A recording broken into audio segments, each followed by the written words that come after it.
ఓరి భగవంతుడా, 6 గంటలైపోయింది. ఒక్క నిమిషం కూడా అమూల్యమైందే. ఇప్పుడు ఇంకా లిస్టు కూడా తయారు చేయలేదు. అత్తయ్య, మిమ్మల్ని లిస్టు తయారు చేయమని చెప్పాను కదా. సంతోషి పెళ్లికి ఏమేం కావాలో చెప్పండి. ఏదైనా లోటు జరిగితే మీరు మళ్ళీ మమ్మల్ని ఆడిపోసుకుంటారు. చెప్పండి అత్తయ్య. ఈరోజు చాలా ఆలస్యం అయిపోయింది. నానమ్మ, నేను వెళ్ళొస్తాను. అరే అమ్మ సంతోషి, ఇప్పుడు నువ్వు ఇంకో ఇంటికి కోడలివి కాబోతున్నావు. కొంచెం జాగ్రత్తగా వెళ్ళమ్మా. సాయంత్రం త్వరగా వచ్చేయాలి. సరేనా? సరే. లిస్ట్ తయారు చేయండి మీరు. సంతోషి, ఏమైందమ్మా? నీ మొహం ఎందుకలా వాడిపోయింది?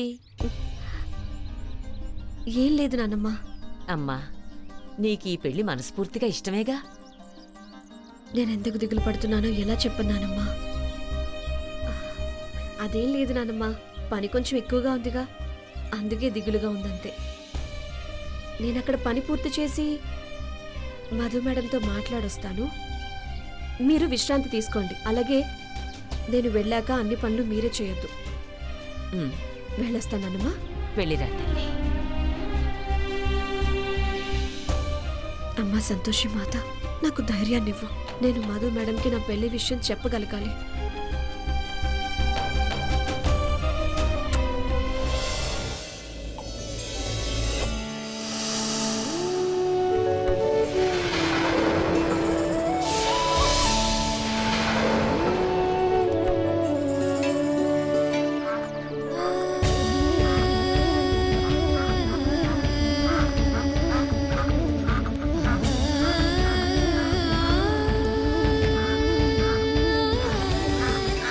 ఆ విధాత సంతోషి నుదుటనే ఇప్పుడు ఈ కష్టాలు కూడా రాసినట్టున్నాడు.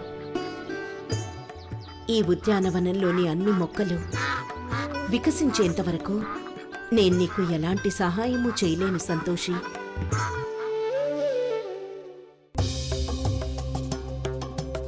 దేవి లక్ష్మి, నా మనసెందుకో ఎంతో వ్యాకులత చెందుతోంది. దేవి పౌలోమి భ్రమణాలను ఏ విధంగా భ్రమింపచేశారో చూశారుగా. దానివలన దేవలోకంలోని పుష్పాలు ఎప్పటికీ వికసించలేవు.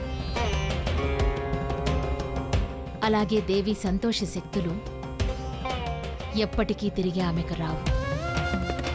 వ్యాకులతైతే నాకు ఉంది దేవి, కానీ ఏం చేయమంటారు? దేవి సరస్వతి, ఇప్పుడు ఈ విషమ సమస్యకు పరిష్కారం మీరే చెప్పండి.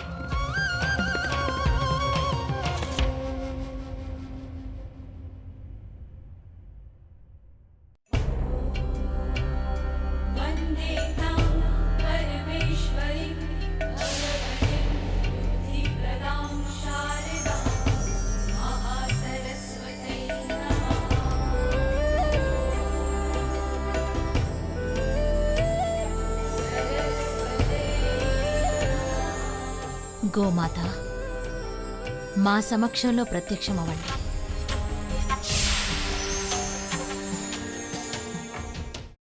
అమ్మా, అలాంటి వాళ్ళది నిజమైన ప్రేమ కాదు, అది వ్యామోహం. ఎగ్జాక్ట్లీ చిన్నత్త, నిజంగా ప్రేమించుకున్న వాళ్ళు అలా చేయరు. ఎంత మనసు విరిగిపోతే కన్న కూతుర్ని పట్టుకొని మా దృష్టిలో చచ్చిపోయా ఉంటుందా తల్లి? అది సరే అమ్మా, తన కూతురుతో తన మాట అనేటప్పుడు ఆమె మాటల్లో వ్యథ, కళ్ళల్లో బాధ గమనించావమ్మా?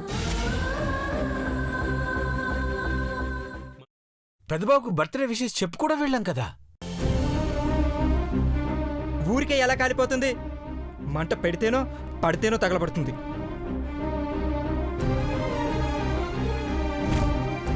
కరెక్ట్ చిన్నబాబు, నీకొచ్చినట్టే నాకు డౌట్ వచ్చింది. పార్వతే షర్టును తగలబెట్టిందనుకుంటా.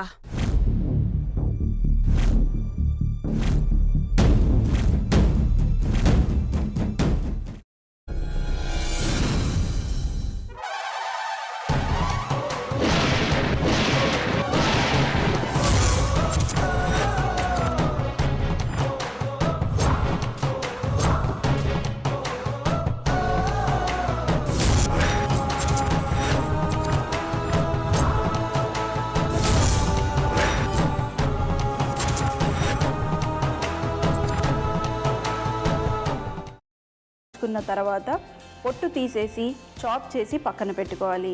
ఒక ప్యాన్లో కొద్దిగా నూనె వేడి చేసి అందులో ఆవాలు, మినప్పప్పు, శనగపప్పు, కరివేపాకు, సన్నగా తరిగి పెట్టుకున్న ఉల్లిపాయలు వేసుకుని 1 నిమిషం పాటు వేయించుకోవాలి. ఆ తర్వాత కాల్చి కట్ చేసి పెట్టుకున్న వంకాయని కూడా అందులో వేసుకుని బాగా మిక్స్ చేసి బౌల్లోకి ట్రాన్స్ఫర్ చేసుకుని అందులో తగినంత చిక్కటి పెరుగు లేదా పల్చటి పెరుగు వేసుకుని మిక్స్ చేసి అన్నంతో కానివ్వండి, చపాతీతో కానివ్వండి సర్వ్ చేసినా చాలా బాగుంటుంది.